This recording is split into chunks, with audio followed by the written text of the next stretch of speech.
Assalamu alaikum wa rahmatullahi wa ta'ala wa barakatuh. Pai kusare gal pai gal labangal nantu galinde pai gangal nandaide apaile. Ko wawanda sularjo ko sodangol mo biniri bere.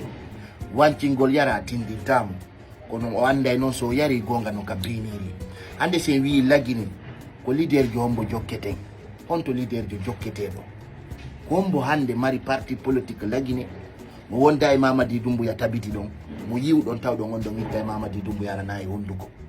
inno mi goto pet hande Aliouba o nangama o sokama jama fo akkitimo yore makko be abandonimo asikata ko Aliouba o kellana no do hanki hande o yi presidentiel dale be radama leydi li jama o akkitimo yore makko joni kadi on fala bibbe yimbe ben sacrifier yore fenande be ware mais oui si tay leader jo ala ko baaw Mamadi Doumbouya wonete ha leader jo hebo dum pour le Fouta wiida o si tawi nene ala ko pati muynete be wi no wo si kure hunduko foti yo kure dole kadi foto mido wayi wana Mamadi Doumbouya dari ko gonga en ala wolde ko Mamadi Doumbouya woni ko wadde go kono hande sa hewti lagine a anda ko Mamadi Doumbouya wadi ko Alpha Condé medal wadde dum pendant 11 ans ndare laawi ber laawi di o gudroni din ko naagiri don agita en ala wolde fi mon ko de ngandi mo wadde don ina Mamadi Doumbouya o hata develop de leydi li Paul Kagame go communautaire jo Omar Sissoko ko en balo communautaire jo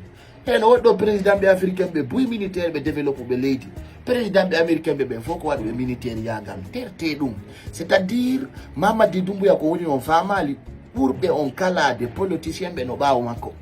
ko kangonga woni be wala nalio kono non min mi ara mi sorda kala ko mi andi 2025 ko mi wallina mi prevenu no min de hitande ko hitande yeddodiral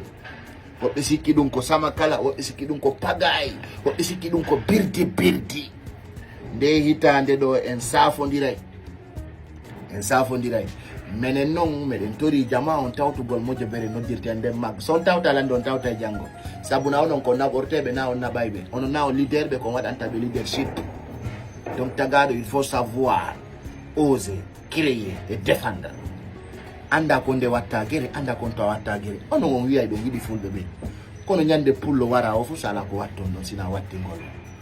ina justice ala la mo war go nyeto to ha bon ngundo justice ala menen mi entonya wenen toni lagine dul lanni ande kay 2025 do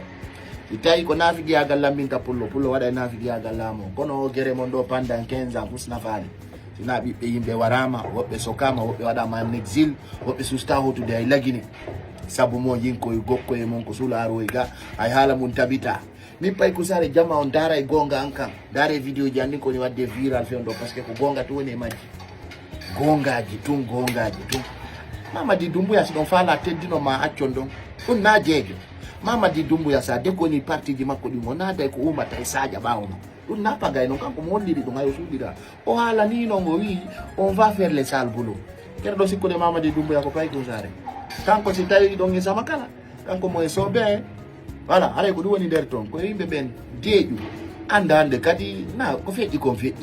ko non tout référé to di passé feji